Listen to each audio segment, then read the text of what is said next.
Hey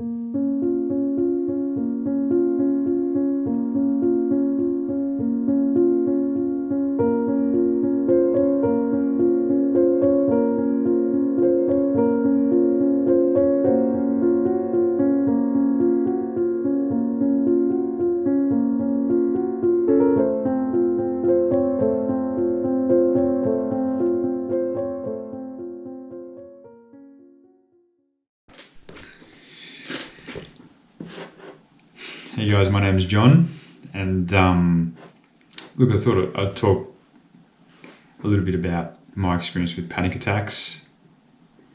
This is purely anecdotal. I'm not going to be talking about, anything medical. I'm just purely talking about my experience. So basically, about 2.5 years ago, an event culminated in me having a panic attack while I was driving a car.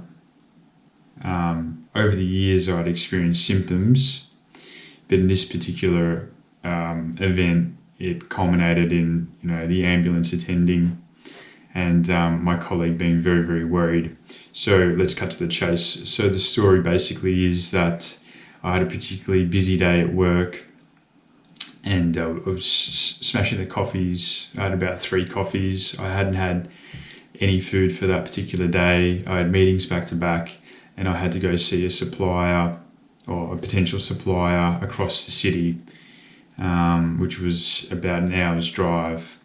So my heart rate was elevated the whole day, and then around 1 p.m. hopped in my car, and then we sped off, on the freeway around to the other side of town. And so what happened was, even though I'm very close with this particular colleague, I'm still sort of a little bit on edge. Maybe I'm not sure why. Just subconsciously I was. And I was going down the freeway, and I was getting close to the city, and I was sweating. I could feel something, and my symptom is that I become disassociated with my reality and surrounds. It almost feels like I'm having like an out-of-body experience, and I'm sort of like looking as a third person at my situation. That's when I know I'm in trouble. I can feel it, For everybody, it could be slightly different. So I was getting close to the city, and I was feeling the effects, and it hit so hard. I thought I was going to crash the car. I really did. I was driving a ute, and for whatever reason, I just felt detached from my body, and it didn't feel real. The situation didn't feel real. I was sweating, my heart rate, I felt like I couldn't get a deep breath in. So I was still playing it off to my colleague that nothing was wrong. So I sort of said to him, oh look, let's go get some lunch in the city. And I thought, that would be the trick to calm me down. So we got off, and I parked the car, and he noticed straight away that something was wrong, because I still couldn't calm myself down. I was probably jacked up from the caffeine and everything like that, but I couldn't calm myself down, and my heart was beating out of my chest, and I was just basically in the middle of the attack, but I was basically trying to hide it best I could. Anyway, so we walked away from the car park, and I just had to let him know. And of course, he's a very close friend of mine. And I said, I'm not feeling great. He goes, yeah, you're looking pretty white. I go, I can't slow my heart rate. It feels like I'm going to have a heart attack. And he was trained in first aid, so he measured my pulse, and he said, yeah, you're elevated. And because this was the first time I ever had an attack, proper attack, I basically said, well, geez, maybe we've got to call the ambulance. I don't know, because once he said that my heart rate was elevated and it wasn't coming down, my brain kicked in overdrive, and I thought, well, geez, maybe this is the end. Crazy thoughts. And the worst part about all this sort of stuff is that you can't really, you wish you could do something about it, but you can't. When you have an attack, it just happens, since I've learned. So anyway, so he actually called the ambulance, and I was right in the middle of the city, and people were starting to notice that I was not looking so crash hot. I was sort of looking down, and I think I was holding onto a chair or something, like one of those bench seats. Anyway, so the ambulance comes, and then they ask me what's wrong, and then I say, okay, well, this has happened, and I can't slow my breathing, and my heart rate's just going crazy, blah, blah, blah. So they took my blood pressure, they sat me down in the ambulance, I think they did a ECG with the finger, I can't quite remember. And the lady looked at me and she said, you're fine, you've suffered a panic attack. And I've gone, what's that all about? And then I eventually, after half an hour or so, I'd calmed down. And then my colleague drove home. We bailed on the meeting.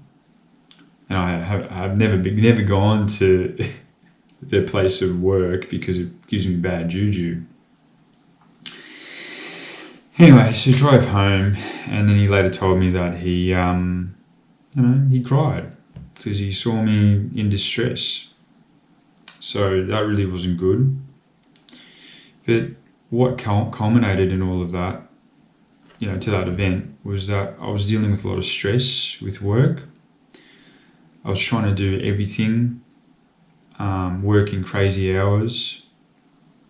I was unhealthy, my diet. I had far too much screen time. Anybody that's working in, an intensive type business, your screen time just goes through the roof. In modern day society, you're looking at the screen all the time. Anyway, so that kicked off a long recovery. It actually took me, at least 6 months to a year to recover from that, because I would peak. Since I went to that peak, it felt easy to go to that peak. So I went to go to my doctor, and he prescribed me some anti-anxiety medication. Well, I turfed it in the bin because I wasn't very interested in taking pills. I just wasn't. So I started going for walks, started being out in nature. Took ages for me to calm down and recognize anxiety symptoms. And I realized that, doing too much can trigger my anxiety and panic attacks. And it's truly a horrible feeling, because you're just feeling like the worst in the world. So, I thought I'd talk a little bit about my experience. Everybody's a little bit different, but the things that I do differently now is that I still do take on a lot of work, but I really try to go for a walk, go for a run. I try not to close myself from the world. I talk to my friends.